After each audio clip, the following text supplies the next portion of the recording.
या कुंदेंदु हा छातीपाशी धर्म तुला त्रास नाही होणार.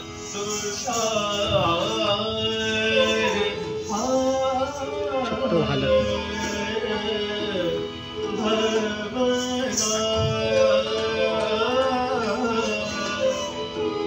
या शुक्र वस्त्राविता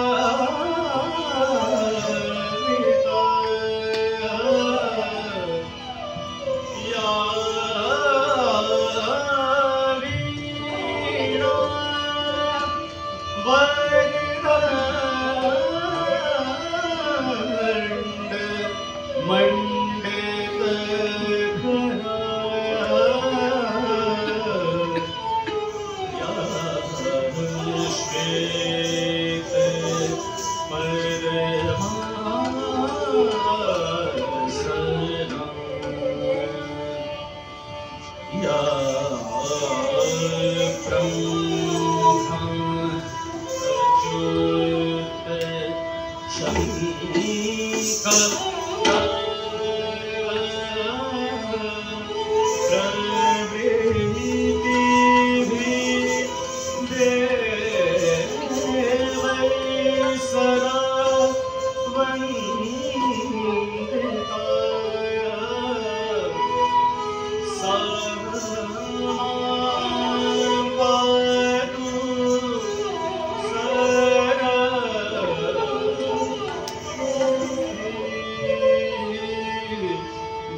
धन्यवाद अन्वी. आजच्या कार्यक्रमासाठी अनेक जण उपस्थित आहेत जे विशेष करून आजच्या पुस्तकात साकारलेले आहेत, ज्यांच्या हस्ते त्याचं प्रकाशन होणार आहे. आणि इथे उपस्थित असलेले बरेच जण हे प्रत्यक्ष रुग्णांवर उपचार करणारे सगळेजण आहेत आणि वेळेला भाषेतले शब्द सुद्धा उपचारांचंच काम करतात हे आपल्याला ज्यांनी शिकवलं त्या शिक्षिका आणि शिक्षक हे सुद्धा इथे उपस्थित आहेत. शब्दांचं आणि प्रत्यक्ष उपचारांचं महत्त्व कुठेतरी कवितांच्या मधून साध्य करण्याचा प्रयत्न लेखिकेने केलेला आहे, कवयित्रीने केलेला आहे. आणि तो सिद्ध करण्यासाठी ज्यांचं पाठबळ मिळालं तेही सगळेजण इथे उपस्थित आहेत. एकंदर सगळ्या सुहृदांच्या उपस्थितीमध्ये असलेली ही सुंदर संध्याकाळ आणि या कार्यक्रमाची औपचारिक सुरुवात आज आपण करूया. सगळेजण उपचार करणारे असले तरीही उपचार म्हणून इथे कुणीही आलेलं नाहीये हेच मला वाटतं त्यातलं यश आहे. पण तरीही कार्यक्रमाची औपचारिकता म्हणून आपण सुरुवात करूया. आणि मी आलेल्या सर्व मान्यवरांना विनंती करते की त्यांनी गणेश पूजन करून आणि दीपप्रज्वलन करून कार्यक्रमाची सुरुवात करूया.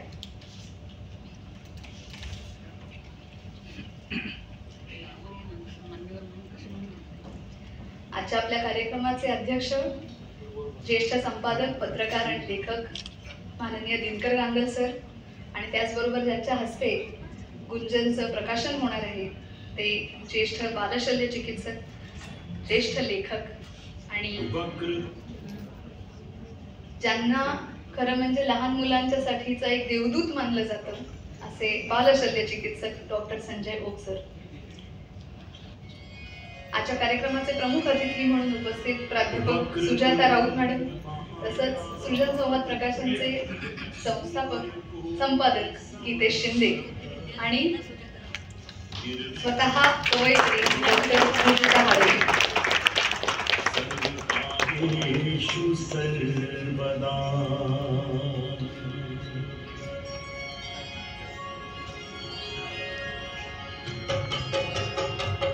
वक्रतुंड महाकाय सूर्यकोटि समप्रभ निर्विघ्नं कुरु मे देव सर्वकार्येषु सर्वदा। वक्रतुंड महाकाय सूर्यकोटि सचिन हाडे हे सुद्धा दीपप्रज्वलन करतायत. वक्रतुंड महाकाय. मी विनंती करते सर्व मान्यवरांना त्यांनी व्यासपीठावर यावं.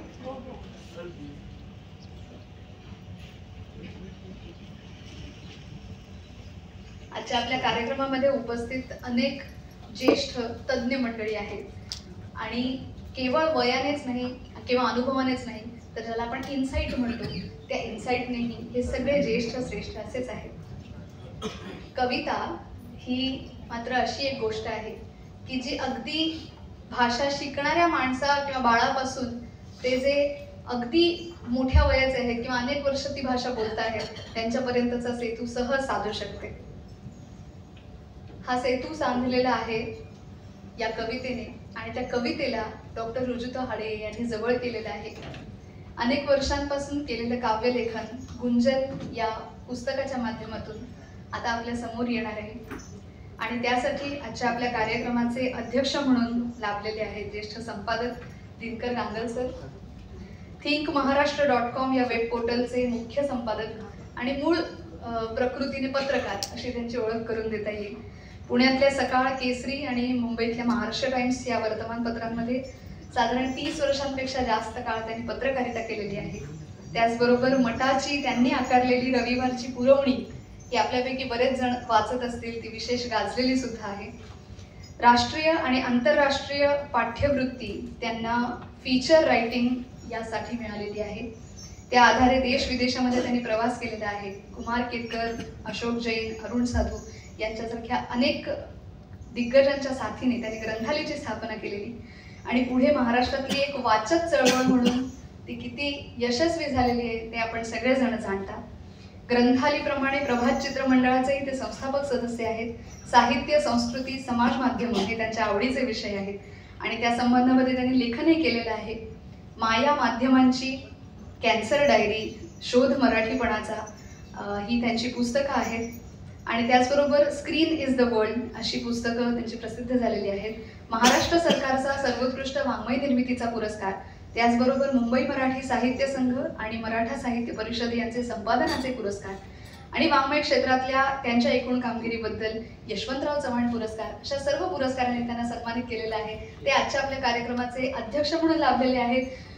मी सचिन हाडे यांना विनंती करते की त्यांनी कार्यक्रमामध्ये त्यांचं स्वागत करावं. हे स्वागत करणं सुद्धा विशेष आहे मंडळी, कारण आपण आलेल्या सर्व अतिथींना देतो आहोत. ज्याला झालासे कळस असं म्हटलं आणि ज्यांच्या म्हणजे ज्यांच्यामुळे घराला वैकुंठ पीठ आलं त्या तुकारामांची गाथा आणि तुकोबारायांची अतिशय सुंदर मुद्रेतली अशी प्रत्यक्ष प्रतिमा.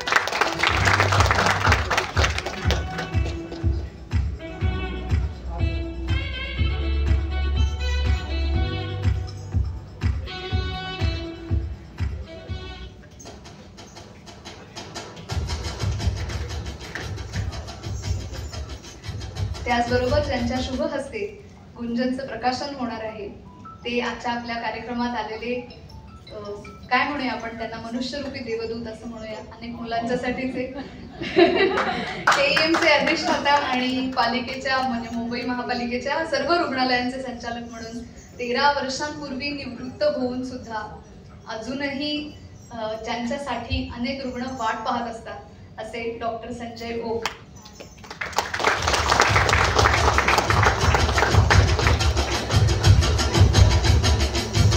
अधिष्ठाता आणि महापालिका रुग्णालयांचे संचालक म्हणून त्यांनी काम पाहिलं. त्याचबरोबर DY पाटील संस्थेमध्ये कुलगुरू म्हणून आणि त्याचबरोबर प्रिन्स अली खान हॉस्पिटलमध्ये मुख्य कार्यकारी अधिकारी म्हणून सुद्धा त्यांनी काम केलेलं आहे. आणि आपण सर्वजण जाणता की कोरोनाच्या काळामध्ये राज्य शासनाने जो कोविड टास्क फोर्स नियुक्त केलेला होता त्याचे प्रमुख म्हणून त्यांनी जे कार्य केलेलं आहे ते आपल्या सगळ्यांच्यासाठी अमूल्य असंच म्हणावं लागेल. पण त्याचबरोबर 52 पुस्तकांचं, 52 की 53 असेल तर तेवढ्या सगळ्या पुस्तकांचं लेखन सुद्धा त्यांनी त्यातनं सगळ्यातनं वेळ काढून केलेलं आहे. जगणं उलगडताना, नशीमन, शल्यशाली भानू, माळ्यावरचं बाळ, जगत जेते, अवलिया अशी कितीतरी पुस्तकं सांगता येतील. अशा अनेक पुस्तकांचं लेखन करणारे सिद्धहस्त लेखक आणि सिद्धहस्त बाल शल्य चिकित्सक म्हणून ज्यांची ओळख आहे ते डॉक्टर संजय ओक. मी चंद्रकांत मसे यांना विनंती करते की त्यांनी तुकोबारायांची गाथा आणि त्यांची प्रतिमा देवनाच्या कार्यक्रमामध्ये त्यांचं स्वागत करावं.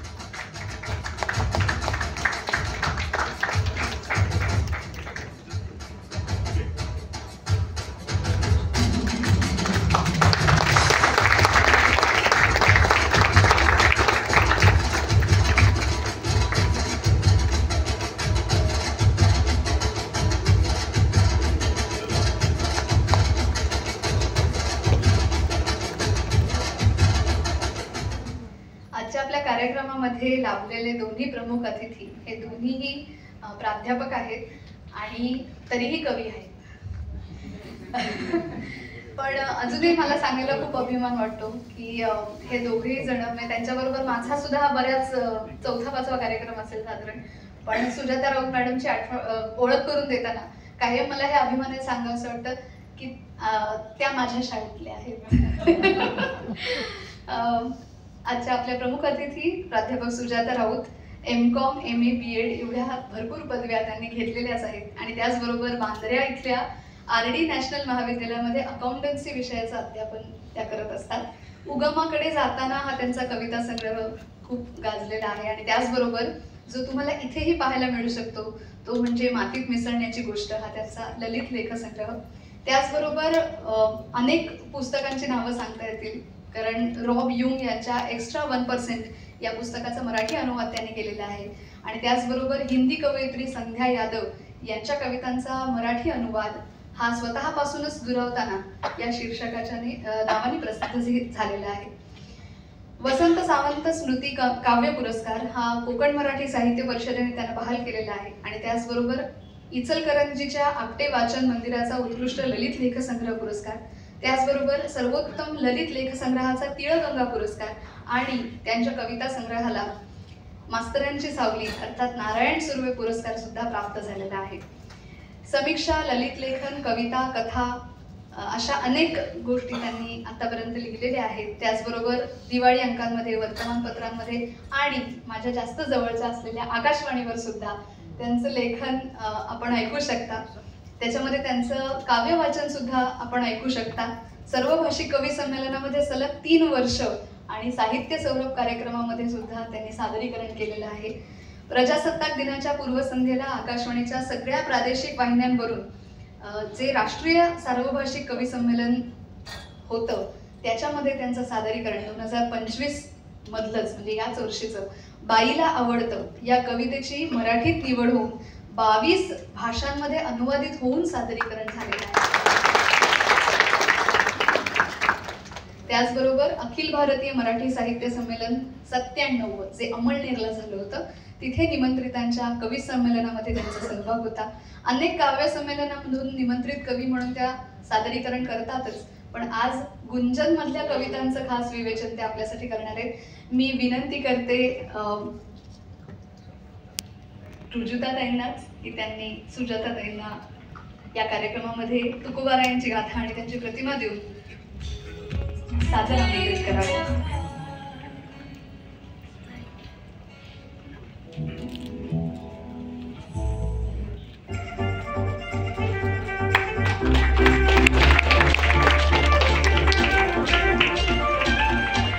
दोन्ही विद्यार्थिनी सरस्वतीच्या आणि एकमेकांना देत आहेत तुकोबारायांना.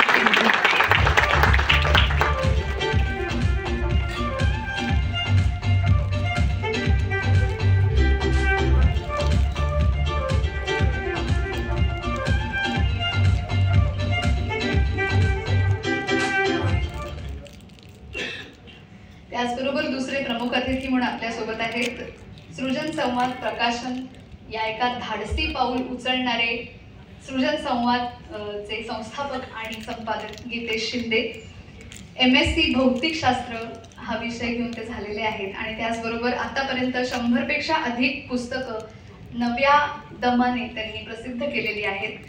त्यांच्या निमित्त मात्र या संवेदना प्रकाशनने प्रसिद्ध केलेल्या कविता संग्रहाच्या आतापर्यंत 4 आवृत्त्या प्रसिद्ध झालेल्या आहेत आणि त्याचबरोबर कवी कालिदास मंडळ बार्शी यांचा मेघदूत पुरस्कार, त्याचबरोबर श्रीधर शृंगारे स्मृती पुरस्कार आणि इंदोर इथल्या अपना वाचनालय यांचा श्री वसंत राशीनकर अखिल भारतीय सर्वोत्कृष्ट कविता संग्रह पुरस्कार अशा 9 राज्यस्तरीय पुरस्कारांनी त्यांचा पहिलाच कविता संग्रह प्रसिद्ध झालेला आहे आणि तो गौरवलाही गेलेला आहे. त्याच्यानंतर दुसरा कविता संग्रह जो त्यांचा अतिशय गाजलेला 2023 साली प्रसिद्ध झालेला CCTVच्या गर्दछायेत. स्वतःच्या प्रकाशन संस्थेची सुरुवात केल्यानंतर स्वतःचा कविता संग्रह प्रकाशित करून वेगवेगळ्या ठिकाणापर्यंत तो पोहोचवून वेगवेगळ्या वाचकांपर्यंत यशस्वीपणे तो पोहोचवून प्रकाश ढेरे चॅरिटेबल ट्रस्ट पुणे यांचा यशवंतराव चव्हाण साहित्य पुरस्कार, त्यानंतर महाराष्ट्र साहित्य परिषद अहमदनगर आणि दामाजीनगर यांचा सर्वोत्कृष्ट कविता संग्रह पुरस्कार, काव्यरसिक मंडळ डोंबिवली यांचा कैलासवासी अनिल साठे स्मृती पुरस्कार, त्याचबरोबर बडोद्याच्या मराठी वाङ्मय परिषदेचा सर्वोत्कृष्ट कविता संग्रह पुरस्कार, मराठी ग्रंथ संग्रहालय ठाणे यांचा नावाजला गेला आहे, गौरवला गेलेला आहे. सृजन संवाद दिवाळी अंकाचं गेली 4 वर्ष ते संपादन करत आहेत. 2021च्या सृजन संवादच्या समुद्र विशेषांकाला मराठी साहित्य परिषद पुणे यांचं सर्वोत्कृष्ट दिवाळी अंकाचं शंभा किर्लोस्कर पारितोषिक आणि तसंच मुंबई वृत्तपत्र लेखक संघाचं उत्कृष्ट दिवाळी अंकाचं पारितोषिक असे विविध संस्थांचे एकूण 18 पुरस्कार प्राप्त झालेले आहेत. मौज दिवाळी अंकासाठी त्याने 3 वर्ष संपादन केलेलं आहे, संपादन सहाय्य केलेलं आहे. त्याचबरोबर रणांगण आणि शब्दालय या दिवाळी अंकांच्यासाठी कविता विभागाचं संपादन त्याने सांभाळलेलं आहे. साहित्य अकादमीची सन्मानाची प्रवासी शिष्यवृत्ती त्यांना प्राप्त झालेली आहे. त्याचबरोबर 91व्या बडोदा इथल्या, 94व्या नाशिक इथल्या आणि 97व्या अंमळनेर इथल्या अखिल भारतीय मराठी साहित्य संमेलनामध्ये निमंत्रितांच्या कवी संमेलनामध्ये त्यांची निवड झालेली आहे. त्याचबरोबर मौज, दीपावली, अक्षर, हंस, कवितारती, किस्त्रीन, शब्दालय, सांस्कृतिक कालनिर्णय, चतुरंग, उद्याचा मराठवाडा, सावाना या महत्त्वाच्या दिवाळी अंकांमध्ये त्यांच्या कविता प्रसिद्ध झालेल्या आहेत. आणि आमची दुनियादारी हे सदर आम्ही महाराष्ट्र टाइम्ससाठी एकत्र लिहिलेलं आहे. असे गीतेश शिंदे आजच्या कार्यक्रमामध्ये आपल्यासोबत आहेत. मी विनंती करते यानंतर सूर्यकांत मसे यांना की गीतेश शिंदे यांचं तुकोबारायांची प्रतिमा आणि गाथा देऊन स्वागत करावं.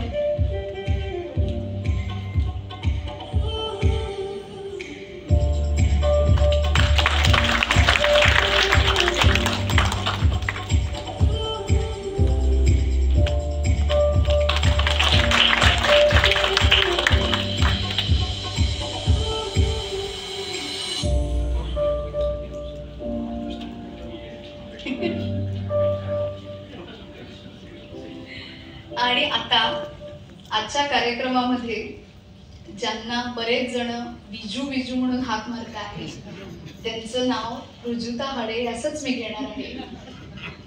तर त्या आपण काय म्हणूया डेब्युटंट कवयित्री आणि सरस्वतीय ह्या त्यांची मी ओळख तुम्हाला करून देते.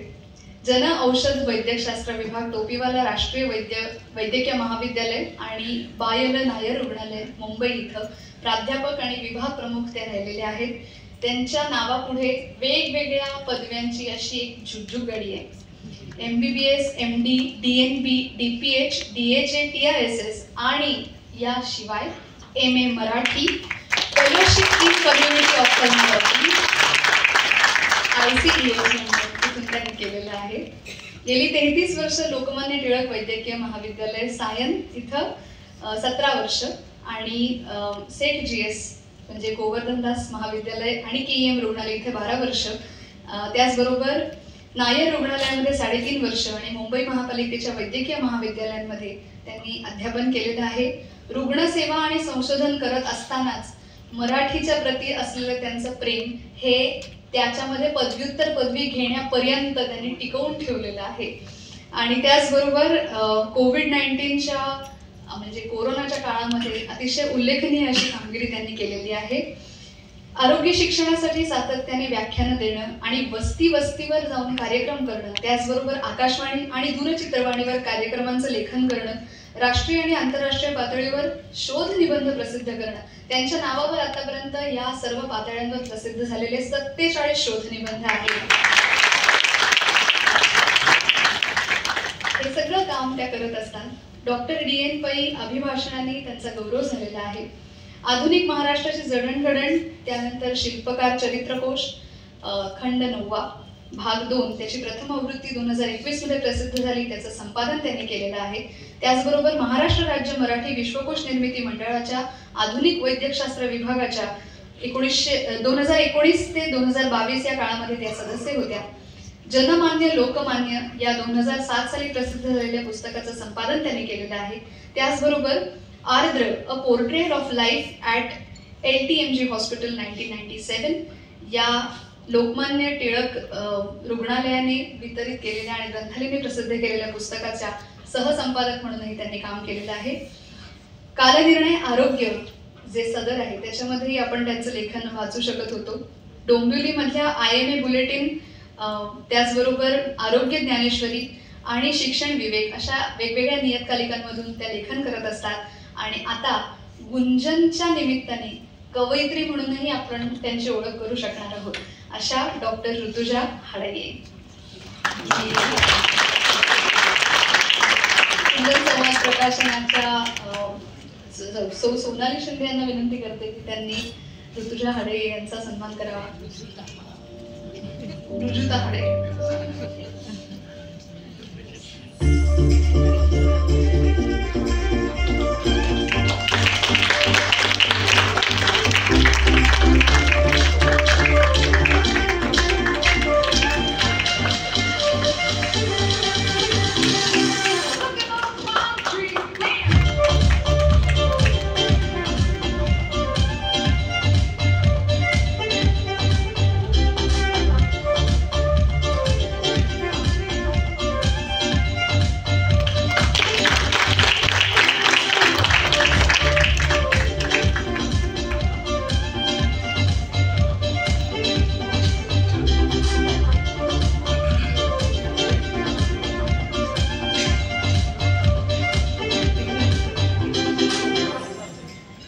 या कार्यक्रमात आता आपण सगळेजण उत्सुक आहोत ते डॉक्टर ऋतुजा यांचं मनोगत ऐकण्यासाठी.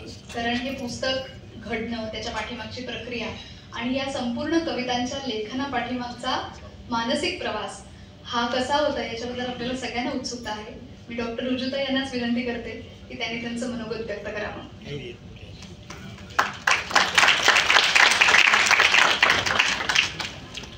नमस्कार. आदरणीय Shri Dinkar Gangan sir, doctor Sanjay Oak sir, प्राध्यापिका सुजाता राऊत, हितेश, आमचे आदरणीय टिळक सर, इथे उपस्थित असलेले सर्व शिक्षकगण, माझ्या मित्रमैत्रिणी, काही पत्रकार पण इथे उपस्थित आहेत.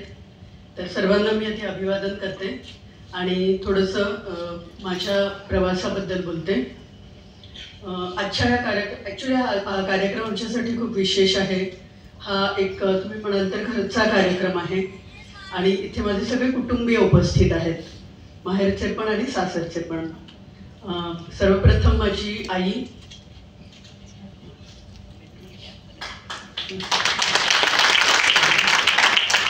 आणि माझे वडील आता नाही आहेत. तुम्ही जर का अर्पण पत्रिका पाहिली तर मी त्यात म्हटलं आहे की माझी आई, मुडकबाई, बापटबाई या 3 स्त्रियांचा माझ्या आयुष्यावर अतिशय मोठा असा प्रभाव आहे. आई इथे आहे, वडील नाही आहेत. वडील संत तुकारामांना खूप मानायचे आणि ते खूप शिकलेले नव्हते, 2री इयत्तेत शिकले होते. पण त्यांना कुठलाही प्रश्न पडला किंवा काही घरामध्ये समस्या निर्माण झाली आणि काही विचारलं तर 1-2 ओळी तुकारामांच्या उत्तरादाखल यायच्या. म्हणजे आम्ही ज्या वस्तीत राहायचो कधी कधी आईला प्रश्न पडायचा की आपल्या मुलांचं पुढे काय होणार, आणि मग ते एकच म्हणायचे, शुद्ध बीजापोटी फळे रसाळ मोठी.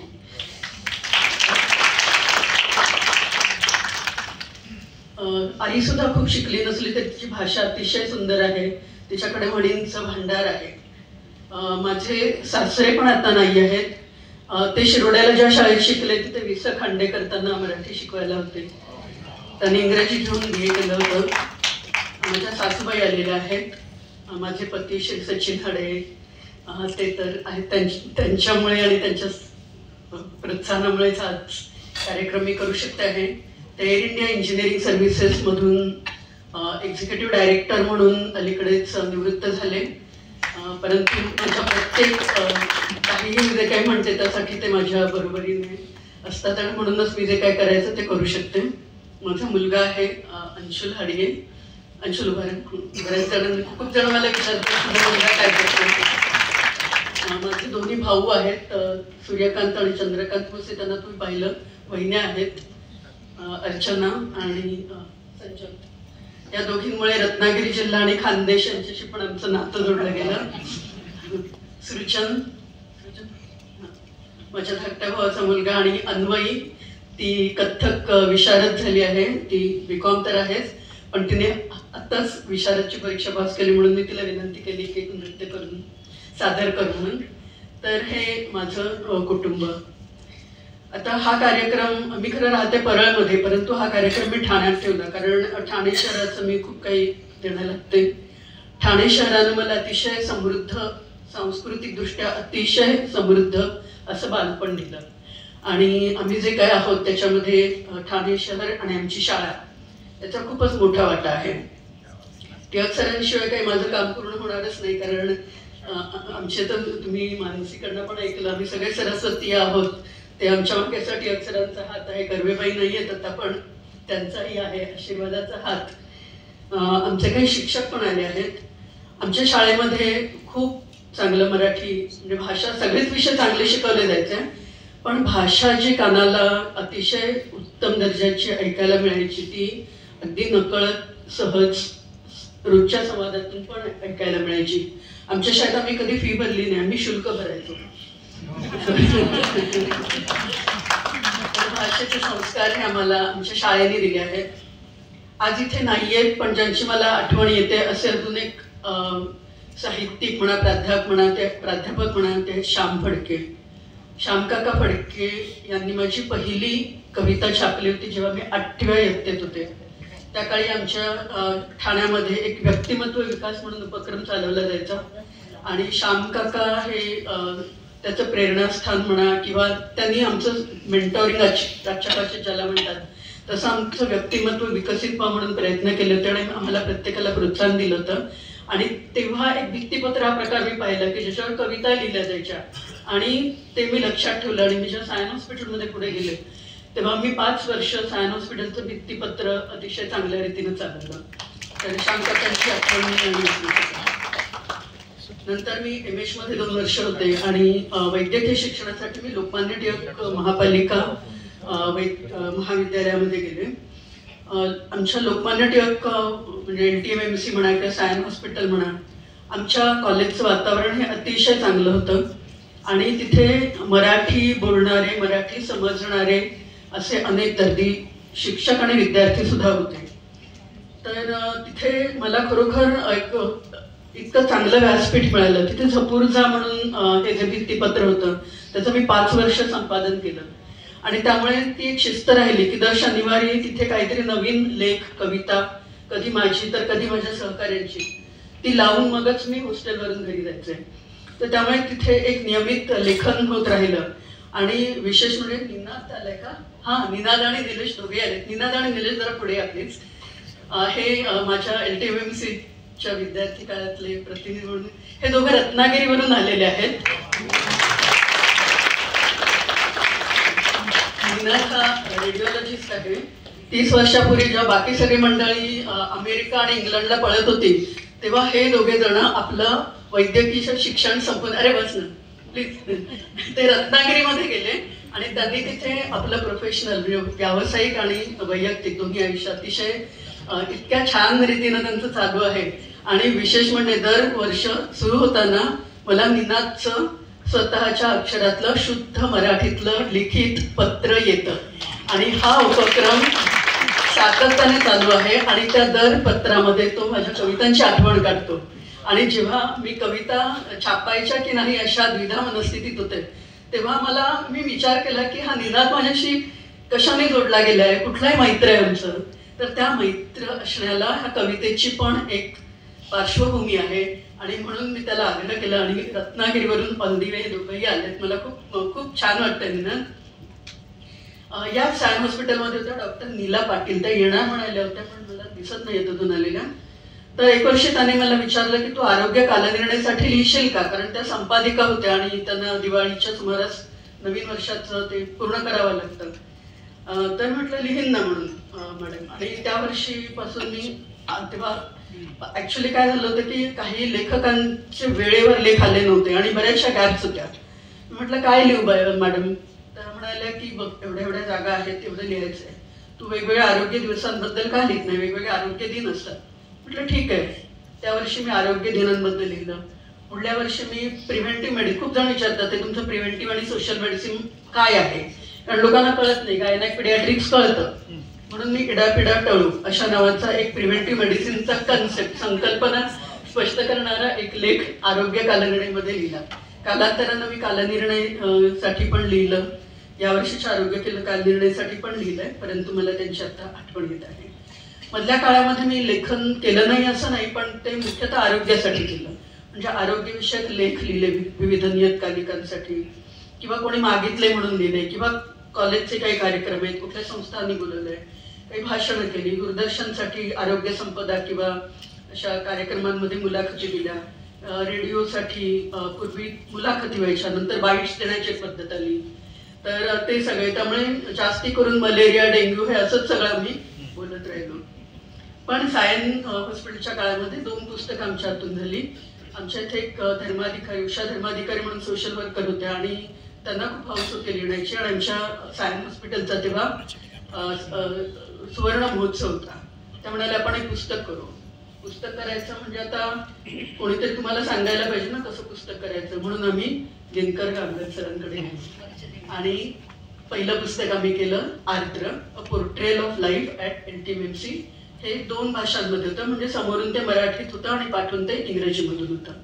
आणि हे पुस्तक सगळ्यांना खूप आवडलं. त्यानंतर जेव्हा हीरक महोत्सव आला तेव्हा धर्माधिकारी मॅडम रिटायर झालेल्या होत्या, परंतु मी जनमान्य आणि लोकमान्य हे पुस्तक केलं. ही दोन्ही पुस्तकं ग्रंथालीनं केली होती आणि तेव्हा मला ग्रंथाली परिवाराचा एक परिचय झाला. तेव्हा मला गांगल सर म्हणाले पण होते की मॅडम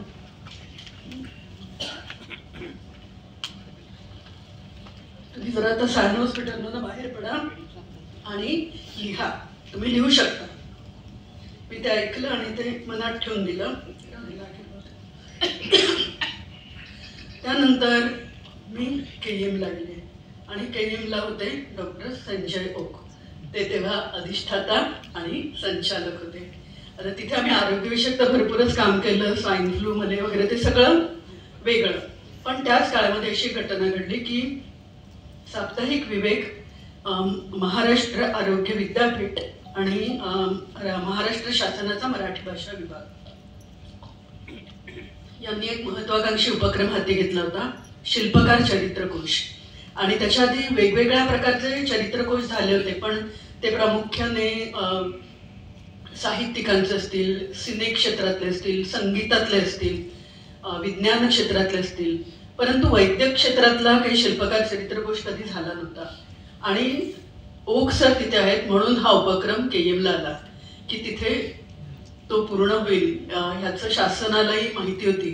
आणि ओक सरांनी मला त्या शिल्पकार चरित्रकोश या उपक्रमात घातलं आणि पुढे कालांतरानं हा कोश सिद्ध झाला.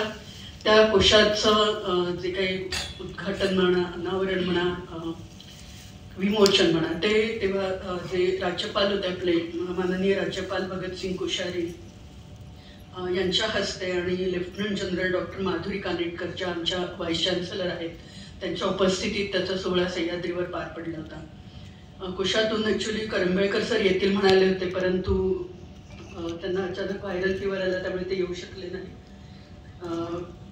तेव्हा अर्चना कुडतरकर, महेश कोनेरकर सर यांनी सगळ्यांनी आम्ही मिळून त्यात काम केलं होतं. हे झालं आणि त्यानंतर मी नायर रुग्णालयात गेले.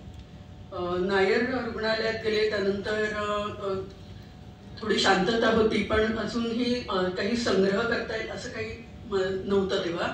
पण तोपर्यंत माझा मुलगा मोठा होत होता. जसा तो मोठा झाला तसं मला आणि सचिन दोघांना थोडासा मोकळेपणा मिळायला लागला आणि काहीतरी वेगळं आम्ही बोलू लागलो की काही करायचं वगैरे. आणि मग सचिनने मला म्हटलं की तू कविता लिहितेस तर तू संग्रह का नाही करत, आणि तिथून त्याला सुरुवात झाली. पण संग्रह करायचा तर कसा करायचा, तर 1-2 वर्ष आमची असंच करायचं याच्यात गेली. पण नंतर मध्येच मला एकदा सतीश जोशीचा एक मेसेज आला. सतीश जोशी हा माझा शाळेतला वर्गमित्र आहे. तो जेट एअरवेजमध्ये मॅनेजर होता आणि तो अतिशय उत्तम किंवा चोखंदळ म्हणू आपण असा रसिक वाचक आहे. तर त्यांनी एक काहीतरी आमच्या बोलण्याच्या संदर्भात माझ्या एका जुन्या कवितेचा उल्लेख केला आणि मला गंमत वाटली की माझ्या शाळेतल्या दिवसांमधली कविता सतीशला अजून लक्षात आहे. आणि मग मी त्याच्याबरोबर काही कविता शेअर करायला लागले आणि त्यानंतर तो संकलित करत गेला. जसं मी पाठवत गेले, जशा मला मिळत गेल्या तशा मी त्याला पाठवत गेले आणि सतीशनं त्याचं संकलन करायला सुरुवात केली. आणि एक दिवस त्याने पुस्तकाचा काय फॉर्मॅट असतो, मला तोपर्यंत काही कल्पना नव्हती की पुस्तकाचे पण असे काही साईजेस असतात, त्याचा अशा प्रकारे काहीच कल्पना नव्हती. तोही शोधत होता, मी शोधत होते. पण त्याला एक प्रिंट काढून पुस्तक करता येईल अशा स्वरूपापर्यंत सतीशनं मला ते आणून दिलं आणि मग माझा आत्मविश्वास थोडा वाढला. त्यानंतर मी घरकुलमध्ये गेले होते आणि घरकुलमध्ये नंदिनी बर्वे यायला त्यांच्या 75वीचा कार्यक्रम होता आणि त्या निमित्ताने आम्ही जमलो होतो. आणि नंतर मी बर्वे सरांशी बोलताना म्हटलं की सर माझ्याकडे कविता आहेत पण याच्यात पुढे कसं जायचं मला काही कळत नाही. सर म्हणाले दिनकर गांगल सर, ते सांगितलं ते करायचं. पुन्हा मी गांगल सरांकडे गेले आणि मला गुरु भेटला, मेंटर भेटला. कारण कविता आपल्याला वाटतं की मला काहीतरी सुचलं मी लिहिलं, परंतु जेव्हा कविता म्हणजे वाचक किंवा रसिक वाचक जेव्हा वाचतात तर ती कविता त्यांची झालेली असते, ती काय आपली राहत नाही. तर ते वेगळ्याच पद्धतीने वाचतात. आणि मग गांगल सरांनी मला विचारलं की तुम्ही तुमच्या कविता वाचल्यात का, तर मी विचार करायला लागले की वाचल्यात का म्हणजे काय. आणि मग त्यांच्याकडनं मला काही गोष्टी शिकायला मिळाल्या की ज्यामुळे मला कळलं की कसं पुढे जायचं. आणि त्यानंतर आतापर्यंत मी त्यांचा हात धरून पुढे चालले आहे. आता जेव्हा ते पुस्तक करायचं झालं मग मी म्हटलं आता प्रकाशन कोण करणार, आणि मग त्यांनी मला गीतेश नाव सुचवलं की आजच्या काळातला एक तरुण तडफदार, आणि मी त्याला तरुण तेजस्वी म्हटलं कारण त्याच्या कविता आहेत तशा, तुम्ही वाचल्यात तर कळेल की तो अतिशय उत्तम काम करत आहे आणि त्यांनी गेल्या 3-4 वर्षात जवळजवळ 100 पुस्तकं केली आहेत. तर सर मला म्हणाले की गीतेशला हे पुस्तक आपण करायला द्यायचं. आणि नंतर मग मी गीतेशशी संपर्क साधला आणि मग गीतेशमुळे मला अजूनही इतर सध्याचे नवीन कवी कळले. कारण थोडासा माझाही संपर्क सुटला नाही. शाळेत आपण खूप वाचलेलं असतं पण तेवढं सातत्य नंतरच्या वाचनात राहत नाही. परंतु गीतेशशी संपर्क आल्यानंतर मला हल्लीचे बरेचसे नवीन कवी आणि लेखकांचा परिचय व्हायला लागला. गीतेशचा त्याचा एक नवीन दृष्टिकोन आला आणि गीतेश स्वतः कवी आणि संपादक असला तरी म्हणजे आपण कल्पनेनं आकाशात उडत असतो पण त्याचे पाय जमिनीवर घट्ट असतात. त्यामुळे त्याच्याकडूनही मला काही गोष्टी शिकायला मिळाल्या आणि मग ते पुस्तक पूर्णत्वाकडे जायला लागलं. आता पुस्तक आलं पण कसं आहे की त्याला चेहरा पाहिजे ना. पुस्तक आपलं जे जाणार ते छान स्वरूपात गेलं पाहिजे. आपल्याला जे काय म्हणायचं ते त्याच्या मुखपृष्ठावर उतरलं पाहिजे. आणि मग मला उदय भट सरांची आठवण झाली. कारण उदय भट सरांचा माझं ते कुठेतरी सायन्सचे होते, नंतर नायरमध्ये आहेत, विभाग प्रमुख आहेत, खूप मोठे सुगठन शल्यचिकित्सक आहेत. परंतु माझा वैयक्तिक त्यांच्याशी आधी कधीच मैत्री होण्याचा प्रश्न आला नव्हता. परंतु त्यांचं स्टेटस मी पाहायचे आणि त्याच्यावर ते अतिशय सुंदर त्यांचं चित्र असायचं आणि अत्यंत छान अशा कवितेच्या ओळी असायच्या. तर मला एक कळलं की या व्यक्तीला कवितांमधलं कळतं आणि ते कलाकार आहेत. आणि त्याच काळात गांगल सरांनी पण त्यांच्याबद्दल एक लेख लिहिला होता. आणि मग मी उदय भट सरांकडे गेले आणि त्यांना म्हटलं की माझ्या पुस्तकाचं मुखपृष्ठ तुम्ही करायचं. आणि मग ते त्यांनी त्यांच्या कल्पनेने करायला सुरुवात केली. मग आमच्यात बऱ्याच चर्चा झाल्या आणि त्याचं अतिशय देखणं असं मुखपृष्ठ हे भट सरांनी केलं. त्यामुळे मी म्हणते की माझ्या कवितांना त्यांनी चेहरा दिला आणि मला खूप छान वाटलं की त्यांचं मुखपृष्ठ आपल्या पुस्तकामध्ये. त्या बर्वे सर कायम मी म्हटलं ना की लोकांना उत्साहाचे धडे मिळतात. बर्वे म्हणे उत्साहाचा धबधबा आहे आणि त्यामुळे ते तेव्हापासून ते कायम ते असणार. ज्या क्षणी मी त्यांना पुस्तकाची कल्पना मांडली त्यांनी सांगितलं तुझं पुस्तक होणार, ते आपण करणार आणि त्याचा आपण छान कार्यक्रम पण करणार, आपण घरकुलमध्ये करणार असंही ते म्हणाले होते. परंतु काही कारणाने आज आपण इथे करतो आहोत, पण नक्कीच आपण घरकुलमध्ये काहीतरी करू. तर ते एक आहे. हे झालं. आता ह्या मधल्या काळामध्ये ना माझ्या जेव्हा कविता मी लिहित होते तेव्हा मी काही व्यक्तींना त्या पाठवत होते आणि त्यांचे अभिप्राय घेत होते. एक महत्त्वाचं नाव मला सांगायचं त्यांचं म्हणजे डॉक्टर श्यामकांत घोटीकर. आज ते डोंबिवलीवरून डॉक्टर श्री आणि श्रीमती ललिता वहिनी आणि घोटीकर सर दोघंही आलेले आहेत. ॲक्च्युली मी डोंबिवलीत राहत होते. माझ्या MD झाल्यानंतर ते लग्न होईपर्यंत म्हणजे 1994 ते 2000 या काळात माझं डोंबिवलीत वास्तव्य होतं. आणि डॉक्टर श्यामकांत घोटीकर हे स्वतः उत्तम लेखक आहेत. ते इंग्रजीतून म्हणजे मराठी लिहितात, परंतु इंग्रजी हा त्यांचा जास्ती हुकमी असा प्रांत आहे. आणि डोंबिवली IMAचं बुलेटिन लिखायचं, त्याचे ते संपादक होते आणि त्यांच्यामुळे मी ती 6 वर्ष सतत लिहिते आहे. तर त्यांच्याकडे मी पाठवत असते माझ्या कविता. नंतर म्हात्रे सर पाठी बसलेले आहेत, ते काही पुढे येत नाही आहेत. ॲडव्होकेट किशोर कुमार म्हात्रे ते व्यवसायाने वकील आहेत, परंतु त्याला शांता शेळके मॅडमकडनं मराठी शिकलेले आहेत. त्यामुळे तुम्ही कल्पना करू शकता त्यांच्याकडे मी माझ्या कविता शेअर करत होते. तर काही पत्रकार मंडळी पण आली आहेत. ॲक्च्युली माझे सगळे विद्यार्थी आलेले आहेत, माझे शाळेतले मित्र आलेले आहेत. ते त्यांनी माझा प्रवास खूप पहिल्यापासून पाहिला आहे, विश्वास पण आहे. आणि हे पुस्तक मी ज्यांना अर्पण केलं आहे बापटबाई, त्यांची मुलगी मुक्ता, ही माझी धाकटी बहीण म्हणा. तर मुक्ता इथे आहे आणि इथे अर्थातच ती तुम्ही बघत असाल किती गडबडीत आहे, ती माझ्या बरोबरीनं इथे आहे. तर बाकी माझे खूप सुहृद इथे आलेले आहेत. सगळ्यांची नावं मी घेत नाही आहे, परंतु आपण सर्वजण इथे आलात त्याचा मला खूप आनंद आहे.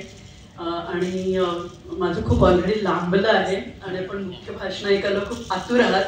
तर मी इथे आपली रजा घेते आणि इथे आलेल्या प्रत्येकाला मी मनापासून तुमचं स्वागतही करते आणि माझा आनंद व्यक्त करते. धन्यवाद.